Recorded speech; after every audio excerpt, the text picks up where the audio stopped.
Le concept de système parallèle distribué est difficile à comprendre, un peu comme certaines notions de physique quantique, par exemple le principe de la certitude ou la superposition d'états. Concernant la notion de système parallèle distribué, il est difficile de comprendre que la connaissance peut ne pas être stockée en un lieu unique localisé dans l'espace physique que nous connaissons. Ainsi, certains ancêtres des réseaux de neurones artificiels, tels que le réseau ALCOV par exemple, stockaient chaque connaissance de manière localiste, donc dans un neurone unique. Un peu comme un transistor stocke l'information de façon binaire et localisée spatialement. Cette conception localiste pose néanmoins le problème dit du neurone grand-mère. Dans une conception localiste, le stockage de la connaissance de sa grand-mère, par exemple, serait réalisé par un neurone unique. Cela signifierait donc que la destruction de ce neurone grand-mère entraînerait la perte de connaissance de sa grand-mère. Cette vision semble curieuse dans la mesure où nous perdons régulièrement des centaines de neurones. Cela impliquerait donc que la connaissance d'objets ou de personnes qui nous sont familières devrait donc disparaître avec ces neurones. On le voit, cette idée est évidemment caricaturale, mais elle demeure néanmoins prédominante dans le grand public, comme dans la communauté scientifique non familière avec le concept de système parallèle distribué. Il est en effet difficile de comprendre que la connaissance n'est pas stockée dans des neurones uniques, mais dans de vastes ensembles de connexions synaptiques. Le but de ce cours est de comprendre les fondements conceptuels de la notion de système parallèle distribué. Une découverte récente de Quiroga en neurosciences cognitives permet d'illustrer cette difficulté de comprendre la notion de système parallèle distribué dans la communauté scientifique comme dans le grand public. Par l'utilisation chez des patients épileptiques d'électrodes implantées aux profondeurs dans le cerveau, plus précisément dans l'hippocampe cérébral, Quiroga a montré que certains neurones répondaient à des identités uniques. Ainsi, un neurone répondait de façon sélective à Jennifer Aniston. Ce neurone ne répondait pas à d'autres actrices blondes, ni à la catégorie femme, ou à d'autres catégories humaines ou animales, ni évidemment à des monuments historiques ou des scènes naturelles, mais uniquement à l'identité Jennifer Aniston. De façon similaire, Quiroga a montré l'existence d'un neurone qui répondait de façon sélective à l'identité de Hal Berry. De façon étonnante, ce neurone émettait une activité lorsque le sujet était exposé à Hal Berry, que celle-ci soit photographiée et clairement visible, mais aussi qu'elle porte des lunettes noires, ou même qu'elle soit dessinée, ou que son nom et son prénom soient présentés de façon simplement écrite. Il s'agissait donc d'un neurone qui répondait à une identité purement conceptuelle. Plus impressionnant encore, ce neurone répondait uniquement si le sujet percevait consciemment le stimulus. Si le stimulus était présenté très rapidement, et donc non perçu consciemment, il n'y avait pas de réponse de ce neurone. Cela signifie donc que ce neurone serait impliqué de près ou de loin à la prise de conscience subjective d'un stimulus. Reste à savoir si ce type de neurones sont à l'origine causale de la conscience ou en serait une simple conséquence, via la recherche simple d'informations en mémoire par exemple. Malheureusement, par méconnaissance et facilité, cette découverte a été interprétée dans les médias comme la preuve de l'existence de l'équivalent de neurones grand-mère, ce qui impliquerait qu'un neurone unique code pour une personne unique. Un neurone pour Jennifer Aniston, un neurone pour Hal Berry, un neurone pour sa grand-mère, etc. Évidemment, cette conception est une vision simpliste des processus à l'œuvre dans le cerveau humain. En effet, un système parallèle distribué peut complètement rendre compte de neurones spécialisés pour une identité unique, même si la structure synaptique code en fait pour cette identité, mais aussi bien d'autres. En d'autres termes, la destruction du neurone Jennifer Aniston dans un système parallèle distribué ne va pas entraîner la disparition de la connaissance Jennifer Aniston, puisque cette connaissance reste stockée dans un vaste ensemble de connexions synaptiques restantes.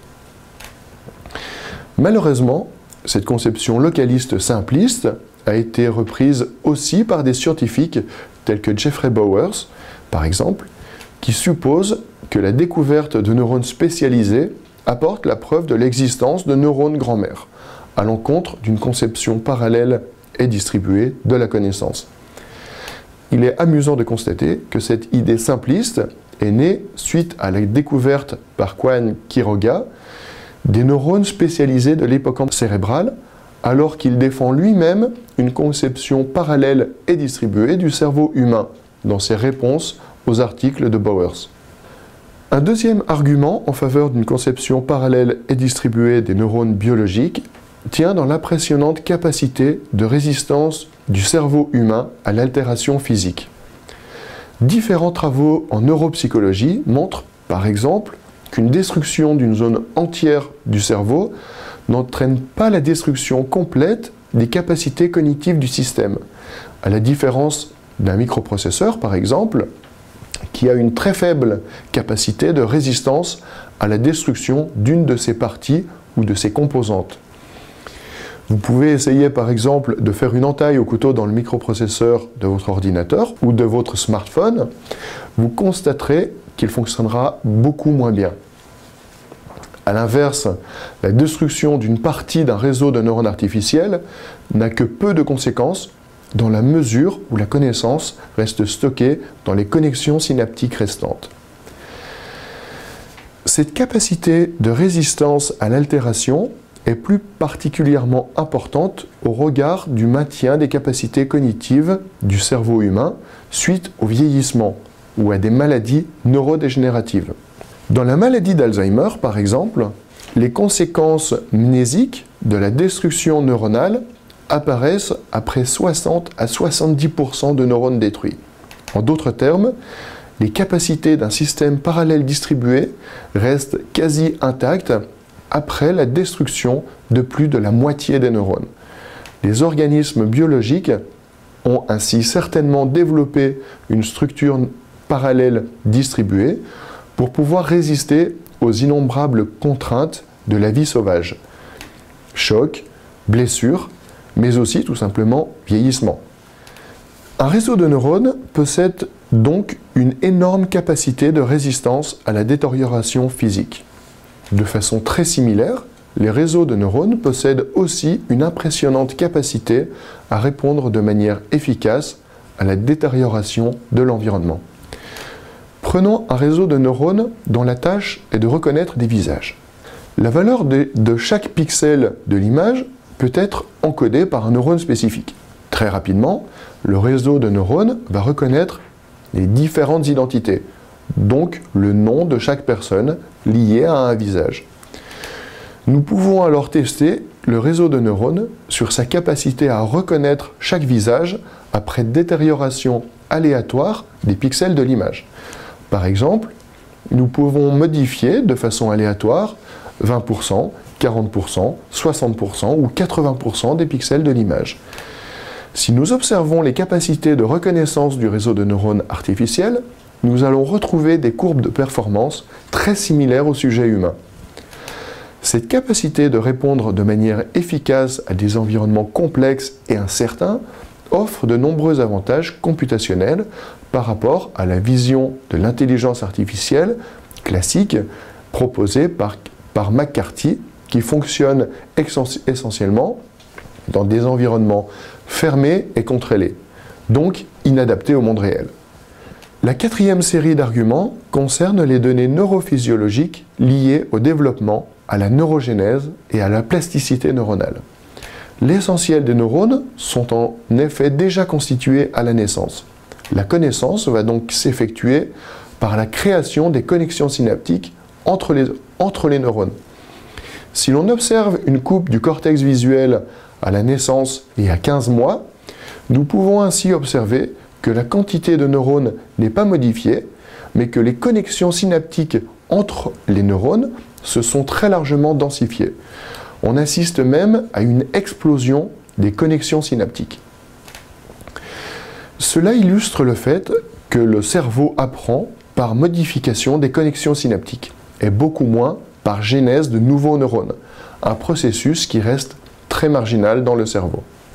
De façon similaire, il a été montré par l'équipe de McGuire et collaborateurs que des chauffeurs de taxi londoniens avaient développé une plus grande densité volumétrique au niveau de l'hippocampe cérébral par apprentissage de cartes visuospatiales complexes, la carte de Londres donc.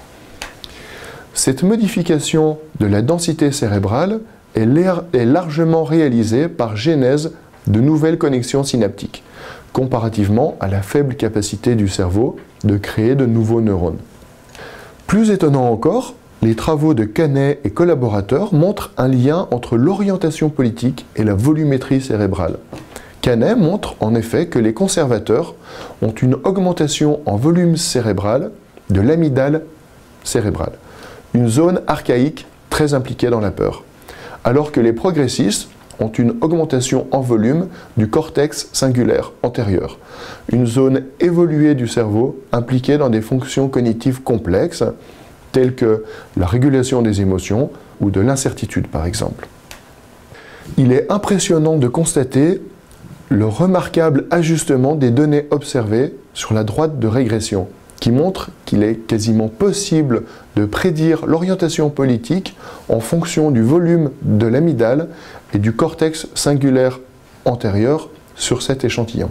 Par ailleurs, ces données sont convergentes avec les travaux de Hodgson et collaborateurs en psychologie, qui montrent que l'orientation politique est largement déterminée par le quotient intellectuel, les orientations progressistes corrélant très fortement avec des QI plus élevés.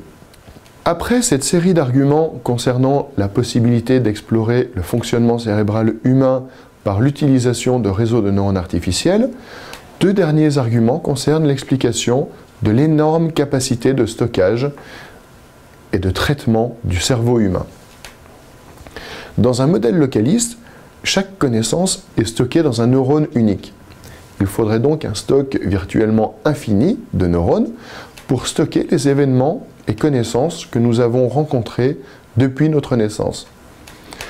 Dans un réseau de neurones connexionnistes, l'espace de stockage n'est pas constitué par les neurones, mais par les connexions synaptiques qui vont relier les neurones entre eux.